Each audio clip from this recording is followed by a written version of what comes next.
Chers frères et sœurs dans la foi, si vous êtes ici aujourd'hui, c'est parce que votre cœur, tout comme le mien, bat d'un amour profond pour notre tendre Mère du ciel, celle qui intercède sans relâche pour nous, même lorsque le monde nous rejette ou nous juge. Elle demeure notre refuge, notre consolatrice, celle qui veille sur nous quand tout semble perdu. Et c'est pour vous que je veux raconter aujourd'hui une histoire bouleversante, une histoire de compassion, de chute et de rédemption, qui, je l'espère, touchera votre âme. Je m'appelle Pedro Romero, surnommé par mes collègues Pedro El Fuert, car j'étais autrefois un maçon robuste, orgueilleux, persuadé de n'avoir besoin de personne. Mais derrière cette façade d'homme dur se cachait un cœur sec, en colère, et une ignorance spirituelle que je confondais avec la force. Ce que je vais vous raconter n'est pas une parabole inventée, mais le témoignage cru d'un homme qui, aveuglé par son arrogance, osa profaner l'image bénie de la Vierge Marie. Et qui, peu après, connut la justice et la miséricorde divine dans la même étreinte. Tout commença un matin de travail comme les autres. Dans le chantier bruyant et gris où je gagnais ma vie, j'avais trouvé une petite statue de plâtre représentant la Sainte Vierge. C'était un cadeau que m'avait offert Doña Consuelo, une vieille voisine pieuse qui m'avait toujours traité comme un fils. Mais pour moi, à cette époque, ces images n'étaient que superstitions ridicules, des idoles bonnes à briser. Je me souviens encore du mépris glacé qui envahit mon âme. Je pris la statue entre mes mains, la regardai avec dégoût et murmurai, pure idolâtrie. Une offense à Dieu. Un rictus de colère me tordit le visage, et dans un élan de folie orgueilleuse, je jetai la statue dans la bétonnière. Le bruit du plâtre broyé par les lames métalliques résonna comme un cri étouffé. En la voyant se réduire en poussière, je ressentis une satisfaction brutale, presque animale. J'avais l'impression de me purifier la foi, de libérer Dieu des fausses adorations. Mais ce plaisir sacrilège ne dura qu'un instant. Quelques minutes plus tard, la bétonnière se bloqua soudainement. Je me penchai pour vérifier, ma main encore souillée de poussière de plâtre, et la machine s'empara de mon bras. J'entendis un craquement sec, suivi d'une douleur atroce. Mon cri se perdit dans le vacarme du chantier. Mon bras fut broyé, mes os pulvérisés comme la statue que j'avais détruite. Je tombai à genoux, le sang ruisselant sur le béton chaud, et pour la première fois de ma vie, je me sentis petit, impuissant, misérable. Mon orgueil venait d'être brisé aussi violemment que mon corps. Je regardais le ciel en hurlant, « Où es-tu, mon Dieu ? Pourquoi ?» Mais au fond de moi, je savais. J'avais défié l'amour. J'avais craché sur la miséricorde. Et maintenant, le vide me répondait. Mon histoire ne commence pourtant pas là, dans ce cri de douleur, mais bien plutôt, dans les montagnes d'Oaxaca, où je suis né dans une famille humble et laborieuse. Chez nous, on travaillait du matin au soir. La religion, c'était une affaire pour les autres. Ni chapelet, ni Bible sur la table, ni prière avant le repas. Dieu n'était qu'un mot lointain, sans visage. J'ai grandi dans un désert spirituel. Ce silence autour de la foi me laissa un trou dans l'âme, une faim que je ne savais pas nommer. À l'adolescence, ce vide devint insupportable. Mon village n'offrait que des promesses creuses et des désillusions. Beaucoup de mes amis sombraient dans l'alcool, la violence ou la pauvreté. Moi, je voulais plus. Je voulais exister, être reconnu, trouver un sens. Alors je partis vers Puebla, la ville qui, croyais-je, changerait mon destin. C'est là que je rencontrai l'église Ministerio El Fuego Divino. J'avais 20 ans, sans repère, sans but, et cette communauté m'accueillit à bras ouverts. Le temple vibrait d'énergie, les chants montaient comme des vagues brûlantes, et au centre de tout cela se tenait le pasteur Mateo Vargas, un homme au regard perçant et à la voix de tonnerre. Dès la première prédication, j'eus l'impression qu'il lisait dans mon cœur. Il parlait de peur, de vide, de salut, de puissance spirituelle, tout ce que je cherchais. Je trouvais là une famille, un sens, une place dans le monde. On m'appelait le frère Pedro, et ces mots résonnaient comme une reconnaissance que je n'avais jamais eue. Moi, l'ouvrier sans avenir, je devenais un soldat de Dieu. Et, assoiffé de vérité, je bus ces paroles sans réfléchir. Le pasteur Mateo répétait inlassablement, « La parole est claire, tu ne te feras point d'image sculptée de ce qui est dans le ciel, sur la terre ou dans les eaux. » Pour lui, toute représentation de saint, toute image de la Vierge, était une offense à Dieu, une œuvre du diable.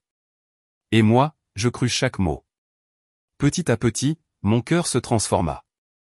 Ce qui avait commencé comme un simple zèle religieux devint un fanatisme glacial. Je me persuadais que j'étais un guerrier de la lumière, un purificateur. J'appelais le mensonge tout ce que je ne comprenais pas, idolâtrie tout ce qui ne rentrait pas dans ma doctrine. Je regardais les fidèles qui allumaient des bougies devant la Vierge de Guadeloupe et je sentais une colère brûlante, ils étaient trompés par Satan. Et moi, j'étais là pour les sauver, même contre leur volonté. Avec le temps, mon zèle me valut l'admiration du pasteur. Il me donna la responsabilité de diriger certains cultes. Quand je montais sur la petite estrade avec ma Bible à la main, ma voix se faisait éclatante, tranchante, presque violente. Je fustigeais la Vierge Marie, la traitant de graine païenne, de relique démoniaque. J'apprenais par cœur des versets d'Isaïe ou de Jérémie pour justifier ma haine, ceux qui fabriquent des idoles se perdent eux-mêmes. Et chaque fois que la foule applaudissait, je sentais mon orgueil enfler. Je croyais parler au nom de Dieu, mais c'était mon ego qui prêchait. Mes mots, déguisés en ferveur, étaient des pierres lancées contre l'amour. Et dans cette illusion, j'allais toujours plus loin. Lors des visites pastorales, si je voyais une image de saint ou de vierge, je la détruisais sans pitié. Dans les maisons pauvres, j'arrachais les crucifix des murs. Sur les chantiers, je broyais les statues découvertes dans les gravats. Je disais que c'était pour purifier, pour libérer les âmes du mensonge. Pendant plus de 15 ans, j'ai détruit des centaines peut-être des milliers d'images sacrées. Chaque coup porté au visage de la Vierge était, pour moi, un acte de fidélité à Dieu. Mon cœur s'endurcissait, ma voix se faisait plus violente, ma foi plus froide. Je ne voyais plus les visages des gens qui pleuraient leurs statues brisées, je ne voyais qu'une mission divine. Mais Dieu, dans sa sagesse infinie, savait que seule la douleur pourrait briser mon aveuglement. Ce jour-là, sur le chantier, lorsque la machine broya mon bras, ce ne fut pas seulement ma chair qui fut détruite, mais mon orgueil. Étendu sur le sol, tremblant, baigné de sang, je vis passer dans ma tête, comme un éclair, toutes les statues que j'avais réduites en poussière, toutes les fois où j'avais ri du visage de Marie. Et, étrangement, ce ne fut pas la peur, mais la honte qui m'envahit. Dans cette douleur absolue, j'eus le réflexe insensé de murmurer, « Mère, si tu existes vraiment, aide-moi. » Ce furent les premiers mots sincères de prière de toute ma vie. Et alors que je sombrais dans l'inconscience, une paix étrange m'envahit. Je me réveillai plus tard à l'hôpital, mutilé, brisé. Mon bras droit avait été amputé. Le médecin m'expliqua calmement que j'étais chanceux d'être encore en vie. Mais je ne ressentais pas de chance, seulement un vide, un abîme intérieur. Pourtant, dans ce silence, une certitude nouvelle germa. J'avais défié le ciel, et le ciel ne m'avait pas écrasé, il m'avait corrigé. Les jours qui suivirent furent un chemin de croix. Sans travail, sans force, sans but, je passais mes nuits à fixer le plafond, repassant ma vie en boucle. Et chaque fois que je revoyais la poussière blanche du plâtre s'envoler dans la bétonnière, j'entendais comme un murmure dans mon âme, « Je suis encore là. » Ce murmure, je le reconnus plus tard, c'était la voix de celle que j'avais détruite 1000 fois, la Vierge Marie. Pas une voix d'accusation, mais de douceur. Elle ne me rappelait pas mes fautes pour me condamner, mais pour me sauver. Des mois plus tard, je revis Donia Consuelo, la vieille femme qui m'avait donné la statue. Quand elle entra dans ma chambre, ses yeux pleins de larmes, je n'osais pas la regarder. Elle posa simplement sa main ridée sur mon épaule et dit, « Marie t'a toujours aimé, Pedro, même quand tu l'as réduite en poussière. » Ces mots me brisèrent. Je pleurais comme un enfant. Ce jour-là, ma vraie conversion commença. J'appris que la foi n'est pas une guerre contre les autres, mais un abandon à l'amour. Que détruire n'est jamais servir Dieu. Que la Vierge, loin d'être un obstacle, conduit toujours à son Fils. Aujourd'hui, des années ont passé. Je ne suis plus l'homme fort et arrogant qu'on appelait Elfuert. Je suis un homme simple, avec un bras en moins mais un cœur entier. Là où j'ai détruit des images, j'aide maintenant à en restaurer. Là où j'ai prêché la haine, je parle de miséricorde. Et chaque fois que je contemple une statue de la Vierge, je ne vois plus du plâtre, mais une main tendue. Une mère qui n'a pas cessé d'aimer son fils, même quand il l'a renié. Une mère qui intercède pour ceux qui, comme moi autrefois, confondent la colère avec la foi. Alors, mes frères et sœurs, si vous entendez ces mots, souvenez-vous, aucune chute n'est trop profonde pour que la grâce ne vous atteigne. Même dans la poussière de nos fautes, Dieu peut faire renaître la lumière. Et c'est par Marie, la mère des douleurs et des miséricordes, que cette lumière a retrouvé mon cœur. Voyez ce frère. Il comprend la gravité de cette abomination. Nous avons besoin de plus de frères qui possèdent ce courage, c'est ce que je pensais, l'oreille encore sourde aux nuances, le cœur enflammé d'un zèle sans limite. La congrégation m'a applaudi, mon torse s'est gonflé d'orgueil, je croyais être sur la bonne voie, un instrument entre les mains de Dieu. Cette validation m'a donné carte blanche pour aller plus loin, non plus seulement parler, mais agir.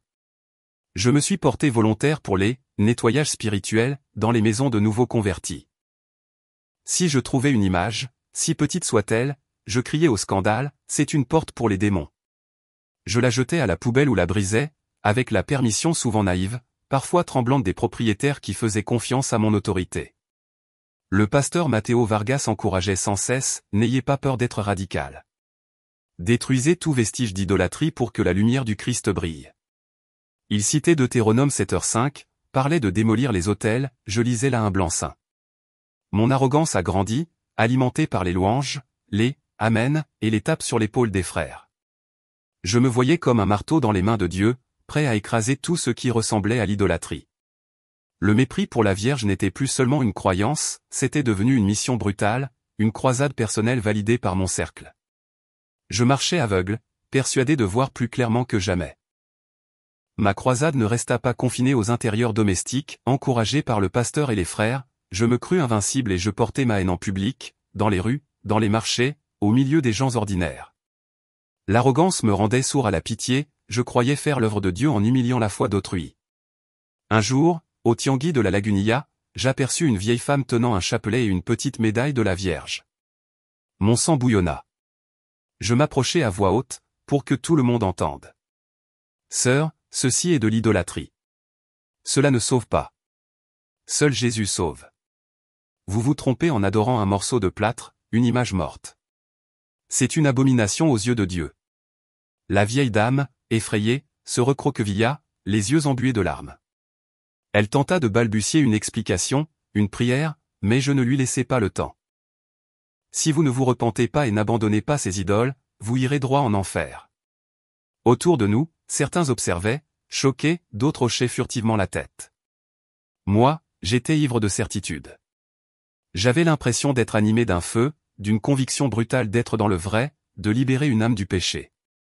Lors d'une petite procession dans ma rue, je vis des gens porter une image de la Vierge. Je stoppai ma voiture, descendis et commençai à hurler de toute ma force, c'est un trompe-l'œil, de la sorcellerie. Jésus est le seul chemin. Laissez ces idoles. Vous êtes trompés. Quelques dévots m'affrontèrent du regard, d'autres finirent par me regarder avec une tristesse qui me mettait en furie. Un septuagénaire s'approcha, le visage tout rouge, prêt à répondre mais je n'accordai aucune trêve. Ne vous laissez pas duper, frère. Cette reine du ciel est une abomination. Elle ne peut pas vous aider. J'étais dans l'illusion d'exposer un mensonge, cette illusion me donnait une énergie étrange, un but sinistre. Je n'avais plus de limite. Si un voisin catholique parlait de sa foi, je me transformais en évangéliste agressif. Vous priez une image? À quoi bon? Elle n'entend pas, elle est sourde, muette, aveugle. Vous avez besoin de Jésus, pas d'un morceau de plâtre. Mes mots avaient pour but de rabaisser, de faire sentir ces personnes petites, fautives, honteuses. Je me considérais comme un géant, un élu, écrasant l'idolâtrie avec la vérité. Mon orgueil était un mur que rien ne traversait, je croyais que ma brutalité était du zèle divin. Les larmes, la colère, la tristesse sur les visages de ceux que j'humiliais n'étaient pour moi que la résistance de l'ennemi. J'étais aveugle, totalement aveugle, consumé par mon fanatisme. Chaque fois que je criais sur des vieilles femmes ou que j'humiliais un croyant dans la rue, une montée d'adrénaline parcourait mes veines. Mon cœur battait fort non pas de peur, mais d'un pouvoir que je jurais être divin, une énergie qui me rendait invincible. C'était comme si une force me portait, me rendant plus grand que quiconque, un véritable marteau dans les mains de Dieu chargé d'écraser l'erreur. La certitude d'être dans le vrai, d'accomplir un dessein sacré et urgent, paraissait inébranlable, dure comme la roche. Je me voyais comme juge et exécuteur de la vérité. Leur douleur, leurs larmes, leurs yeux ébahis étaient pour moi la preuve que l'ennemi perdait du terrain, que la lumière triomphait. Je ne voyais pas des personnes avec leur chair et leur cœur, je ne voyais que des âmes trompées, enchaînées par l'idolâtrie. Et moi seul avais le courage et l'autorité pour les libérer quitte à employer la force. Le respect de la foi d'autrui me semblait faiblesse, une compromission avec l'erreur. Ce qu'ils appelaient Notre-Dame, je le voyais comme un démon déguisé, un leurre à dévoiler et à piétiner sans pitié. Aucune culpabilité ne me tenaillait, ni remords, ni doute ne m'effleurait.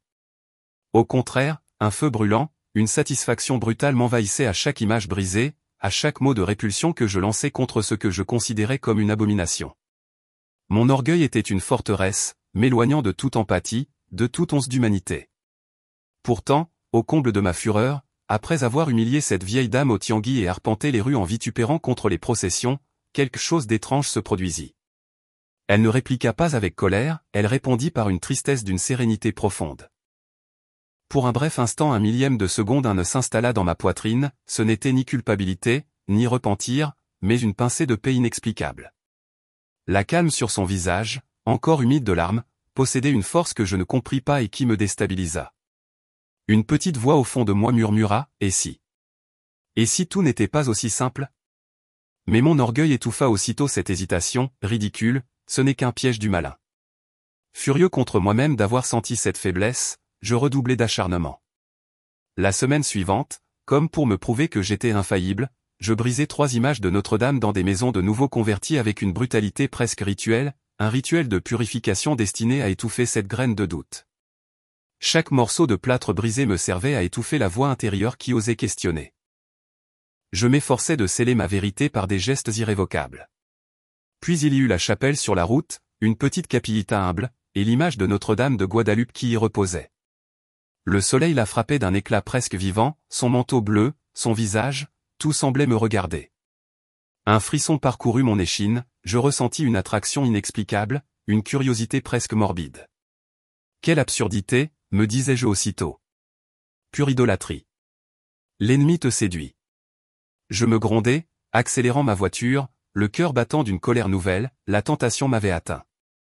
L'unique moyen que je connaissais pour lutter contre ces ébranlements était la destruction, la profanation, l'écrasement non par haine gratuite, mais pour étouffer toute question susceptible d'ébranler mes certitudes. Mon fanatisme fut un bouclier, forgé pour me protéger de mes propres doutes. Après l'étourdissement ressenti à la chapelle, j'étais plus irritable que jamais, ma colère bouillonnant sous la surface.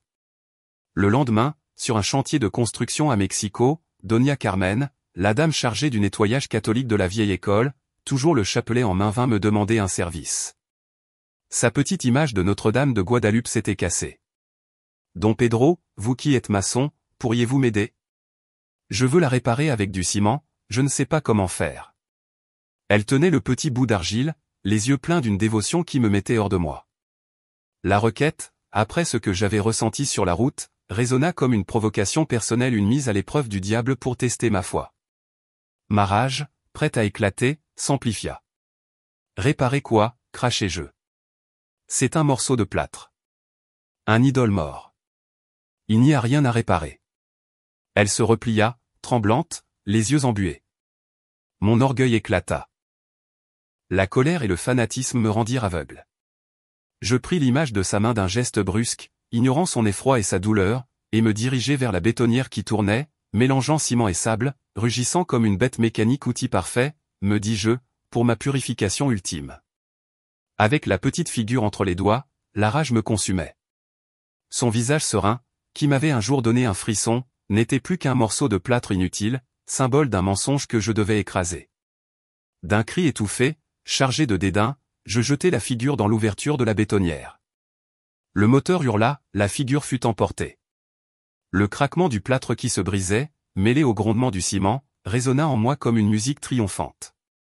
Une satisfaction monstrueuse me traversa, encore un démon expulsé, pensais-je, le torse gonflé d'un orgueil aveugle. Mais la victoire fut éphémère. La bétonnière qui tournait normalement se bloqua soudain. Un bruit sec, étrange, comme si la machine avait avalé sa propre puissance et toussait maintenant. Les pales tournèrent en arrière, cliquetèrent, puis le moteur s'étrangla. Le silence qui suivit fut soudain, pesant, presque sacré. Autour de moi, le chantier, jusque-là habitué au bruit, devint immobile, des regards curieux se tournèrent vers la machine. Le grondement s'était éteint, comme si quelque chose ou quelqu'un venait de demander des comptes. Je restai figé, la main encore sale du plâtre, le souffle court, face à la bétonnière muette. Ce blocage mécanique me parut à la fois trivial et fulgurant, comme si l'objet que j'avais immolé refusait d'être réduit au silence sans témoigner. Dans le vacarme soudain de l'absence de bruit, quelque chose de plus fort que mon orgueil frémissait. Un vertige monta en moi, non plus l'adrénaline triomphante, mais une peur froide, mêlée à une honte naissante. Les yeux de Doña Carmen, humides et implorants, croisèrent les miens. Autour, des murmures commencèrent à courir. Quoi s'est-il passé? Qui a fait cela? Je compris, dans ce silence coupant, qu'un point de rupture avait été atteint, pas seulement dans la bétonnière, mais en moi. Le mécanisme bloqué ne me jugeait pas, il n'était que métal et ciment. Pourtant, au milieu de ce chantier devenu scène, je me trouvais soudain vulnérable, exposé. Les certitudes qui m'avaient porté jusque-là vacillèrent comme une flamme sous le vent. Ce n'était pas la fin d'un règne de terreur que j'inaugurais, mais l'éveil d'une question plus lourde que la poussière de plâtre. À quel prix avais-je cru servir la vérité? Le bruit métallique retentit, strident, brutal. Puis, le silence. La bétonnière, autrefois rugissante, s'arrêta d'un coup sec. La courroie, tendue quelques instants plus tôt, pendait désormais mollement, inerte. Quelle saleté, grognai-je entre mes dents, irrité, le visage crispé par la frustration. Mon orgueil ne me permettait pas d'attendre ni de demander de l'aide. J'étais l'ouvrier, l'homme fort, celui qui résolvait tout seul, sans jamais plier. C'était ma fierté, ma cuirasse. Sans réfléchir davantage, mu par l'arrogance de l'habitude, j'introduisis ma main dans le mécanisme pour dégager la courroie coincée, persuadé que je maîtrisais la bête. Ce fut une erreur fatale. La machine, tel un monstre affamé soudain réveillé, émit un claquement sec. Dans un mouvement brusque et imprévisible, elle happa ma main. Il n'y eut pas de cri au départ, seulement un éclair de douleur fulgurante, une décharge qui me traversa tout le corps. Mon bras, mon avant-bras, fut aspiré dans le ventre métallique de la machine, broyé entre les engrenages et le tambour d'acier. Le son qui s'ensuivit fut d'une horreur indicible, un craquement humide, une symphonie macabre où se mêlaient le fracas des os et le déchirement de la chair.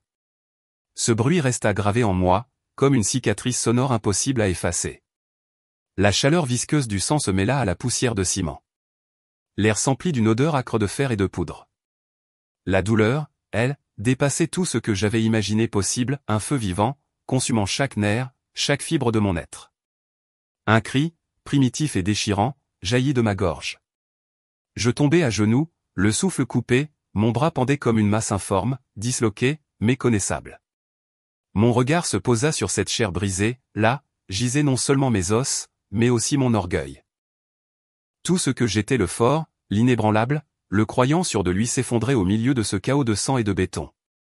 Où est ton Dieu maintenant? Me souffla une voix intérieure, cruelle, moqueuse. La certitude d'avoir toujours eu raison se désagrégeait sous mes yeux. Le bras qui avait construit tant de murs, qui avait détruit tant d'images, idolâtres, n'était plus qu'un lambeau de chair inerte. L'homme fort était à terre. Le marteau de Dieu s'était brisé. On m'emmena à l'hôpital dans un tourbillon de sirènes et de cris. Les visages de mes collègues, blêmes, tremblaient entre l'horreur et la pitié. L'odeur du désinfectant me monta au nez dès qu'on franchit les portes blanches. Les lumières du bloc opératoire perçaient mes yeux comme des lames. Puis la voix du médecin, grave, distante, tomba comme un verdict. Monsieur Romero, votre bras est très endommagé. Les os sont pulvérisés, les tendons arrachés. Nous avons fait tout notre possible. Il s'interrompit. Le mot qu'il ne voulait pas dire flotta dans l'air, froid, tranchant, amputation. Mon bras droit, l'instrument de mon métier, de ma fierté, menaçait maintenant ma propre vie. J'avais 45 ans et 20 années d'église derrière moi. Et là, étendu sur ce lit d'hôpital, j'étais de nouveau brisé. Pourtant, même dans cette douleur atroce, l'orgueil continuait de parler pour moi.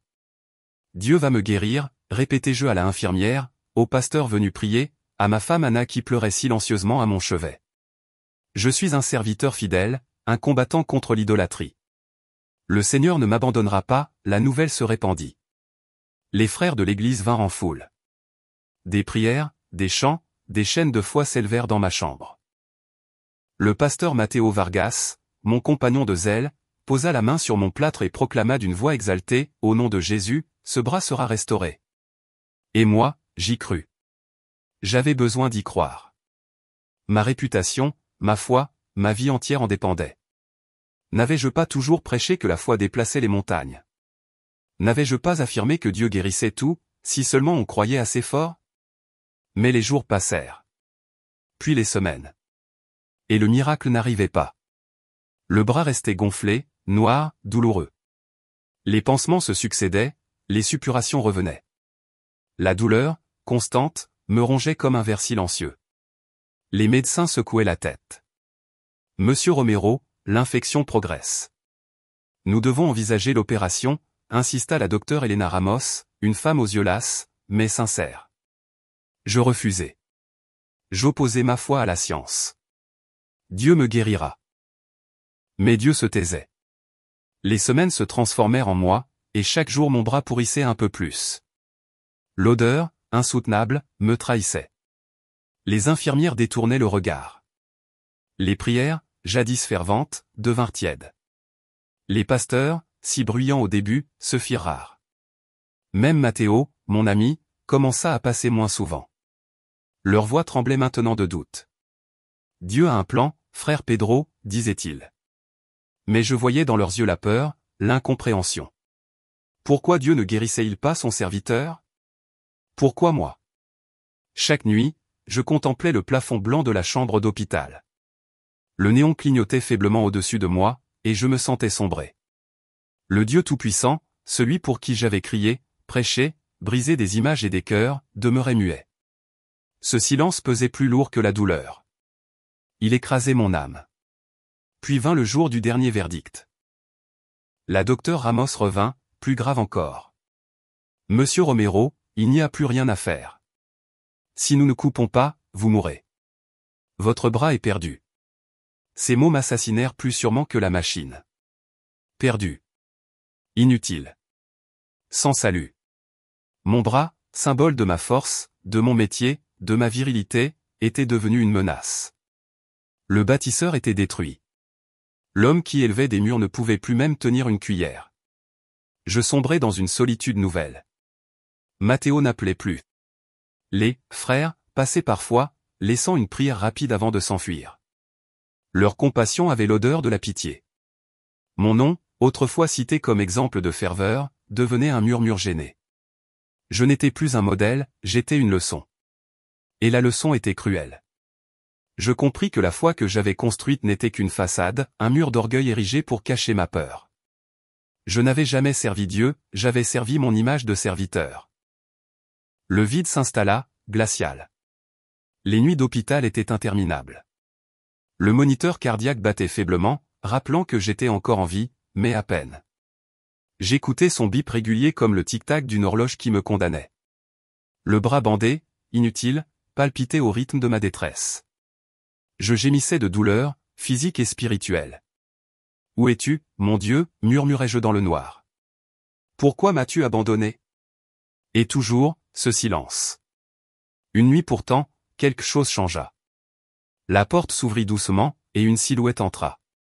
C'était Doña Carmen, la femme de ménage de l'étage. Petite, ridée, un foulard noué autour de la tête. Dans ses mains tremblantes, un chapelet luisait faiblement sous la lumière. Elle était d'une humilité désarmante, presque invisible. Avant, je ne lui aurais jamais adressé la parole. J'étais celui qui méprisait les idolâtres, qui prêchait contre les images, contre les rosaires. Mais cette nuit-là, sa présence m'apaisa. « Pedro, mon fils, tu ne dors pas » murmura-t-elle. La douleur ne me laisse pas, Doña Carmen. Et ma tête ne se tait pas, répondis-je avec lassitude. Elle s'assit près de mon lit, en silence. Puis ses doigts commencèrent à faire glisser les perles de son chapelet. Sa voix s'éleva, douce, presque musicale. Sainte Marie, Mère de Dieu, priez pour nous, pauvres pécheurs. Je me raidis. Ce nom, Marie, celui que j'avais insulté, brûlé, réduit en poussière. Maintenant, il vibrait à quelques centimètres de moi. Une colère sourde tenta de jaillir, mais elle s'éteignit dans le gouffre de ma fatigue. Quelque chose, en moi, s'effondra. Doña Carmen s'arrêta, me regarda avec tendresse. Pedro, la Mère de Dieu n'abandonne jamais un enfant qui souffre. Elle comprend la douleur. Confie-lui la tienne. Idolâtrie, criait ma tête. Mais mon cœur, brisé, ne pouvait plus lutter. Où était mon Dieu? Pourquoi ne répondait-il plus? Les mots de cette vieille femme, que j'aurais autrefois méprisée, résonnait avec une douceur que je n'avais plus entendue depuis longtemps. Je baissai la tête. Des larmes, brûlantes, roulèrent sur mes joues. Le désespoir m'étranglait. Je n'avais plus de foi, plus de bras, plus de certitude. Seulement la douleur et une voix maternelle murmurant des prières pour moi. Je fermai les yeux. Dans la pénombre, j'entendis encore sa voix, « Sainte Marie, Mère de Dieu, priez pour nous. » Et alors, moi, Pedro Romero, l'ouvrier fort, l'arrogant destructeur d'images, prononçai une prière impensable. Une prière qui me brûlait la gorge, mais qui jaillissait du plus profond de mon âme. Notre-Dame de Guadeloupe. Si tu existes vraiment. Si tu peux faire quelque chose. Aide-moi. Je n'en peux plus. Je t'en supplie. Ce n'était pas une prière apprise. C'était un cri. Un gémissement venu du fond du gouffre. Une imploration contradictoire, adressée à celle que j'avais offensée. Et pourtant, dans cette contradiction, je sentis naître une paix fragile, timide, mais réelle. Ce soir-là, pour la première fois depuis l'accident, je ne me sentis plus seul. La grâce de Guadeloupe, moi, Pedro, dit Elfuert Romero, l'ouvrier maçon au tempérament arrogant, venait de murmurer l'impensable, Notre-Dame de Guadeloupe, aide-moi. Ces mots, que jamais je n'aurais cru prononcer, résonnaient encore dans ma tête, soulevant un frisson glacé le long de mon dos. Que avais-je fait? Moi, celui qui passait ses jours à prêcher contre la soi-disant idolâtrie, celui qui avait osé jeter la statue de la Vierge dans une bétonnière, je venais de supplier son aide. Mon orgueil, ce monstre intérieur qui m'avait accompagné toute ma vie, poussa un dernier hurlement avant de rendre les armes. Une voix dans ma tête s'éleva, pleine de rage, « Traître! Idolâtre! Comment peux-tu implorer un morceau de plâtre ?» Je transpirais à grosses gouttes, la sueur froide se mêlait à mes larmes brûlantes. La douleur de mon bras broyé était atroce, mais celle de mon âme, la honte qui me rongeait, était bien plus terrible. Au fond de cette nuit d'angoisse, alors que je croyais avoir touché le fond du désespoir, une visite inattendue bouleversa mon destin. Doña Carmen, la femme de ménage de l'hôpital, une humble vieille au regard lumineux, entra dans ma chambre. Sans dire un mot, elle posa son seau et s'assit près de moi. Ses mains ridées tenaient un petit chapelet en bois. « Elle écoute toujours, mon fils, dit-elle doucement, rompant le silence. Sa voix avait la douceur du miel et la force de la foi. Elle approcha, et un léger parfum de savon et de fleurs fraîches flotta dans l'air. Sans attendre ma réponse, elle prit ma main gauche, la seule encore mobile, et y déposa son chapelet. Les grains étaient rugueux, usés par des années de prière. Moi, Pedro Romero, celui qui avait passé des années à briser les chapelets des autres, en tenais un dans la paume de ma main. Mon corps se raidit. Ce simple objet me semblait brûlant, presque dangereux, comme s'il s'agissait d'un feu interdit. Mon orgueil hurla, « Jette-le. C'est une abomination. » Mais je ne pus pas. Les grains de bois froid contre ma peau, la main chaude de Doña Carmen serrant la mienne, la paix silencieuse qui émanait d'elle, tout cela formait un contraste violent avec la tempête qui déchirait mon cœur. Je fixai ce chapelet, ces petites sphères de bois, et je ne vis plus un idole, mais un fil fragile, un pont tendu vers quelque chose que je ne comprenais pas encore. Et dans cette confusion, alors que je luttais entre ce que j'avais prêché et ce que je ressentais, quelque chose se produisit. Ce ne fut pas une voix céleste ni une lumière aveuglante, ce fut un silence différent. Un silence plein, habité, vibrant. Une paix, d'abord imperceptible, commença à germer dans mon cœur comme une graine dans une terre desséchée. L'air de la chambre sembla changer, devenir plus léger, plus doux. Un parfum de rose subtil d'abord se fit sentir, suspendu autour de moi. Moi, le maçon sceptique, l'homme de raison et de béton, je le sentis. Mon corps se détendit. La douleur dans mon bras s'atténua, ne serait-ce qu'un instant. Je fermai les yeux, serrant le chapelet comme un naufragé s'accroche à une planche. L'image de la Vierge que j'avais jetée dans la bétonnière m'apparut soudain. Son visage paisible, autrefois symbole de ma colère, me semblait maintenant étrangement familier, presque bienveillant. Ce n'était plus une statue, c'était une présence. Une voix silencieuse, un regard maternel. Je compris sans mots, elle m'appelait. C'était le cri muet de Marie, un appel qui ne passait ni par les oreilles ni par la raison, mais qui résonnait dans l'âme. Mon orgueil tenta encore de résister, mais il était brisé, écrasé par la douleur et cette paix nouvelle qui m'envahissait. Je ne comprenais pas, je ne pouvais pas expliquer, mais je sentais. Et pour la première fois depuis des années, une étincelle d'espérance jaillit dans ma poitrine. La grâce, cette force invisible que j'avais méprisée, commençait à reconstruire ce que mon arrogance avait détruit. Le parfum de rose se fit plus fort, plus vif. Ce n'était pas une odeur de fleurs fanées, mais celle d'un jardin éclatant. J'ouvris lentement les yeux. Dans l'ombre du coin de la pièce, là où la lumière du couloir filtrait à peine, une lueur douce commença à se répandre. Ce n'était pas une lumière électrique, froide et clinique, mais une clarté chaude, d'un bleu céleste, qui dansait dans l'air. Elle s'étendait lentement, comme une brume lumineuse. Au centre, une silhouette se dessinait. Mon cœur bondit. Non de peur, mais de stupeur. C'était la forme d'une femme grande, sereine, enveloppée dans un manteau de lumière bleutée. Son visage restait voilé, mais je sentais son regard poser sur moi, un regard de tendresse et de compassion infinie. C'était elle. La même Vierge que j'avais réduite en poussière dans la bétonnière, mais vivante, vibrante, faite de lumière et de paix. La colère, la douleur, la honte, tout sembla se dissoudre dans cette clarté. La lumière, le parfum, le silence. Tout m'enveloppait comme une étreinte. Aucun sermon, aucun médicament, aucune parole humaine n'avait jamais calmé mon âme de cette manière. Moi, Pedro Romero, l'ouvrier arrogant, le destructeur d'images, je me retrouvais à genoux, un chapelet à la main, devant celle que j'avais autrefois insultée. Les larmes coulèrent, non plus de souffrance, mais de soulagement. C'était une délivrance. Je sentis un poids immense quitter mes épaules, comme si des années de haine et d'orgueil se dissolvaient. Je ne comprenais toujours pas ce qui se passait, ma raison criait au blasphème, mais mon cœur savait. Donia Carmen me tenait toujours la main. Ses yeux brillaient de foi. Elle ne dit rien, mais son regard me transperça. Tu vois, mon fils ? Elle est venue. Et dans cette lumière bleue, dans ce parfum de rose, je sus que ma vie ne serait plus jamais la même. Le gouffre dans lequel je me croyais perdu ne s'ouvrait plus pour m'engloutir, mais pour laisser passer la lumière. La grâce divine n'était pas venue guérir mon bras, elle venait sauver mon âme. Je sombrais dans un sommeil profond, le chapelet serré contre ma poitrine.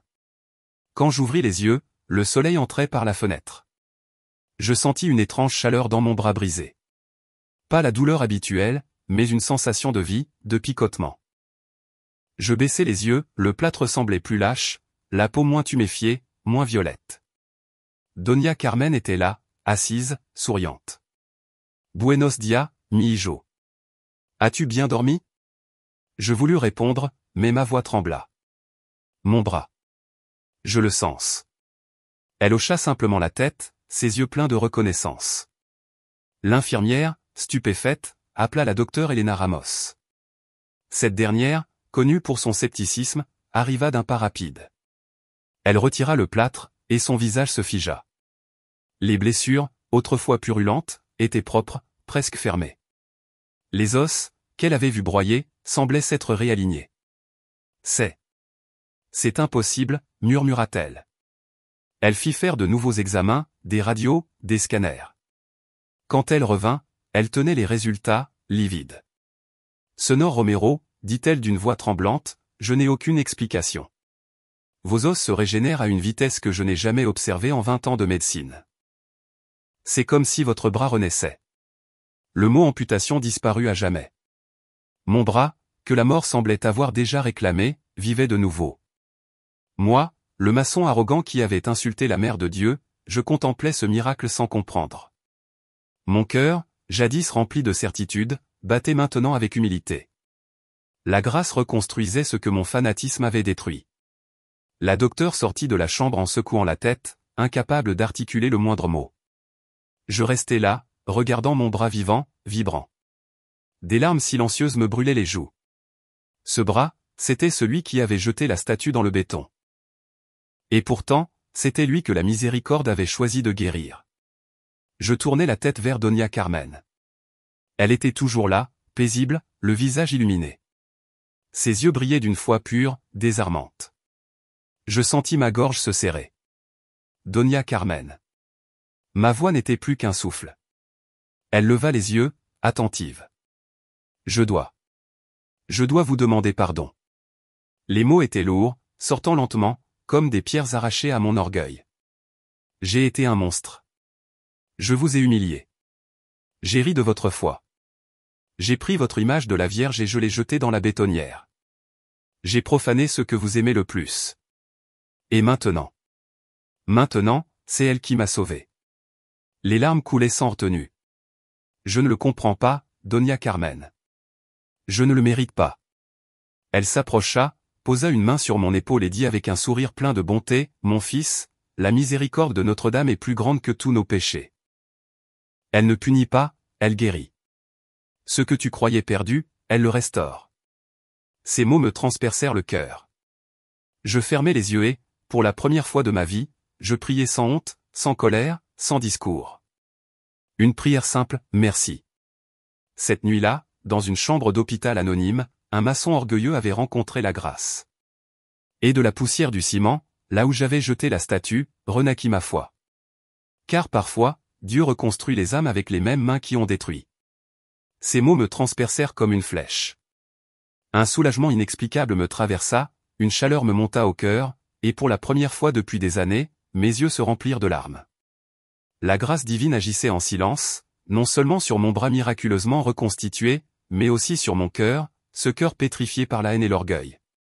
Je me sentais nu, exposé, minuscule devant l'amour qui m'enveloppait.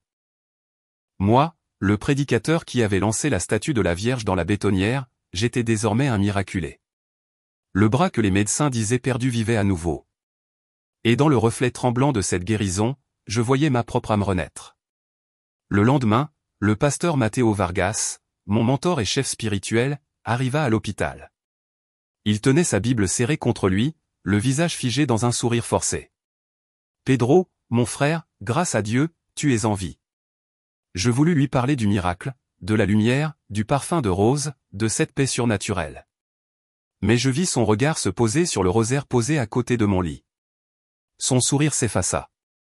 Le silence s'installa, lourd comme une accusation. « Pasteur, murmurai-je, je ne comprends pas. J'ai vu la lumière, j'ai senti sa présence. Mon bras était broyé, et il a guéri. C'est la Vierge, Doña Carmen priait avec son chapelet. » Matteo recula d'un pas, comme si mes paroles étaient une offense. « Pedro, sois prudent. Le malin se déguise en ange de lumière. Notre salut ne vient que du Christ, uniquement de lui. Il n'y a ni intermédiaire ni image. Ce que tu as vécu n'est pas de Dieu, c'est une illusion, une ruse de l'ennemi. » Je voulus protester, mais ses yeux me regardaient déjà comme ceux d'un possédé. « Je prierai pour que Dieu te libère, » dit-il en se levant. « Notre Église ne pactise pas avec l'hérésie. Réfléchis avant qu'il ne soit trop tard. » Puis il partit, sans un mot de plus, sans étreinte, sans adieu. Le bruit sec de la porte fut le glas de mon ancienne vie. Les ministères du feu divin, que j'avais fondés avec tant de zèle, venaient de mourir avec cette séparation silencieuse. De retour chez moi, Anna, ma femme, m'attendait. Ses yeux rougis trahissaient des nuits d'angoisse. Lorsqu'elle me vit entrer, le bras bandé, elle courut vers moi, m'enlaça avec un mélange de soulagement et de reproche. « Pedro. Le pasteur dit que tu es confus, que le diable t'a attaqué. » Puis, son regard tomba sur le rosaire dans ma main. Elle pâlit. « Un rosario? Toi? Après tout ce que nous avons prêché contre les images ?» Sa voix tremblait entre colère et incompréhension. Moi, l'homme qui lui avait interdit toute image religieuse à la maison, j'étais là, tenant entre mes doigts ce symbole qu'elle craignait d'approcher. Je respirais profondément. « Anna, je sais ce que tu penses. Moi-même, je n'arrive pas à tout comprendre. Mais écoute-moi. Mon bras était mort. Les médecins n'avaient plus d'espoir. Et pourtant, il a revécu. J'ai senti une lumière, un parfum de rose. J'ai vu la miséricorde dans les yeux de Doña Carmen. Ce que j'avais rejeté, ce que j'avais détruit, m'a sauvé. » Anna resta muette, le regard fixé sur le chapelet. Puis, lentement, elle le prit entre ses mains. Une larme glissa sur sa joue. Pas de colère, mais une larme lourde, mêlée de tristesse et d'éveil. Ce simple objet, autrefois symbole d'idolâtrie, devenait entre nous un pont fragile vers la réconciliation. Je savais que ma route ne s'arrêtait pas là. Mon cœur brûlait d'un désir irrépressible, aller à la basilique de Nuestra Sonora de Guadalupe. J'achetai un billet d'autocar pour Mexico. Le voyage fut long, silencieux, peuplé de pensées contradictoires. Moi, le destructeur d'images, j'allais maintenant vers le plus grand sanctuaire marial du monde. Quand le bus entra dans la ville et que j'aperçus la silhouette de la basilique, mon cœur se serra. Une marée humaine avançait lentement vers l'édifice. Certains marchaient pieds nus, d'autres à genoux. Tous portaient dans leurs yeux une foi que j'avais autrefois méprisée. Je descendis du bus. L'air sentait l'encens et la cire fondue. Les chants des pèlerins résonnaient dans le vent. Chaque pas que je faisais était une confession silencieuse. J'entrai. Les murs baignaient dans une lumière dorée, les cierges formaient une mer de flammes vacillantes. Et au centre, suspendue, l'image de la Moronita. Je la regardai longtemps. Elle n'était ni dorée ni imposante comme je l'avais imaginé. Mais une force douce et invincible émanait d'elle. Mes jambes tremblèrent. Sans réfléchir, je tombai à genoux. Les larmes jaillirent comme une source trop longtemps retenue. Madre mia, balbutiai-je. Je vous ai insulté, je vous ai méprisé. J'ai jeté votre image dans le ciment, j'ai prêché contre vous. Et pourtant, vous m'avez sauvé. Vous avez fait revivre ce Brahe, avec lui, mon âme morte. Je pleurais sans honte, sans mesure. Dans ce torrent de larmes, tout mon orgueil, toute ma dureté, toute ma cécité spirituelle s'effondrait. Là, à genoux, je n'étais plus le prédicateur, ni El Albanil fort, ni le fanatique. J'étais seulement un fils pardonné. Et je compris que la véritable idolâtrie n'était pas celle que j'avais combattue, mais celle de mon propre ego, ce Dieu intérieur que j'avais adoré pendant des années. Quand je revins à la maison, Anna m'attendait. Elle me vit entrer, le visage apaisé, le regard transformé. « Pedro. Tu es différent, dit-elle doucement. Je pris sa main. Oui, Anna. Quelque chose s'est brisé, mais quelque chose d'autre s'est levé. La Vierge m'a sauvé. Pas seulement le bras, mais tout ce que j'étais. Elle me serra contre elle, et pour la première fois depuis longtemps, nous priâmes ensemble pas une prière de peur, mais une prière d'amour et de gratitude. Quelques jours plus tard, nous allâmes rendre visite à Doña Carmen. Lorsqu'elle vit mon bras guéri, ses yeux s'emplirent de larmes. « C'est un miracle, murmura-t-elle. » Je tombai à genoux devant elle. « Doña Carmen, pardonnez-moi d'avoir profané votre foi. C'est vous, avec votre chapelet, qui avez ouvert la porte de la grâce. » Je lui tendis un rosaire neuf, symbole de ma reconnaissance. Elle le prit, émue, et dit, « La grâce de la Vierge t'a atteint, mon fils. Ce que tu as détruit, elle l'a reconstruit dans ton cœur. » Mais la nouvelle de ma guérison se répandit vite. Le pasteur Matteo Vargas me convoqua à nouveau. « Pedro » cria-t-il en me voyant entrer. « Ce miracle est un mensonge du démon. Une tromperie. Tu t'égares, mon frère. » Je le laissai parler. Il hurlait, son visage écarlate, sa Bible tremblant entre ses mains. Je le regardai avec compassion. « Pasteur, dis-je calmement, ce que j'ai vécu n'est pas une illusion. Ce n'est pas l'œuvre des ténèbres. C'est la grâce de Dieu, manifestée à travers celle qu'il a choisie pour porter son Fils. Vous pouvez ne pas comprendre, mais moi, je l'ai vu, je l'ai senti. » Il resta muet. Pour la première fois, c'était moi qui gardais la paix. Puis je sortis. Ce fut ma dernière visite dans cette église. Je repris mon métier d'albanil. Mais quelque chose avait changé. Mes mains, jadis instruments de destruction, devinrent outils de réparation. Je ne bâtissais plus seulement des murs, je rebâtissais des vies. Je commençais à témoigner dans les quartiers, dans les prisons, dans les hôpitaux. Je racontais mon histoire, celle d'un homme brisé par sa propre foi mal comprise, relevé par la miséricorde de la mère qui l'avait outragé. Chaque année, je retourne à la basilique de Guadalupe. Je marche lentement, parfois pieds nus, non pour me punir, mais pour me souvenir. Je regarde la Moronita et je remercie. Je ne suis plus Pedro el Fuerte, l'homme de pierre et de colère. Je suis Pedro el Reconstruido, l'homme de la grâce. Et à tous ceux que je rencontre, je dis, ne fermez pas vos cœurs. La grâce ne demande pas la perfection. Elle entre là où tout est cassé, là où la honte brûle encore, et elle transforme les ruines en temples. Car je suis la preuve vivante que le pardon existe. Moi, Pedro Romero, el albanil arrogant qui avait profané la Vierge, j'ai été relevé par celle que j'avais rejetée. Mon bras, ma foi, ma famille, tout a été reconstruit par l'amour de la Moronita, cette lumière qui ne juge pas, mais qui guérit. Et aujourd'hui, Quand le soleil du soir éclaire mes outils et que mes mains caressent les pierres, je souris. Chaque mur que j'élève est une prière silencieuse. Chaque rosario que je tiens est un rappel, là où il y avait orgueil, il y a maintenant grâce. Je ne suis plus le marteau de Dieu. Je suis simplement un homme pardonné. Et c'est ainsi que la Vierge de Guadalupe transforma un fanatique en témoin, un destructeur en bâtisseur, un orgueilleux en serviteur. Elle m'a appris que la vraie foi n'est pas crier contre les autres, mais s'agenouiller devant la vérité, celle qui libère, celle qui guérit, celle qui aime sans condition.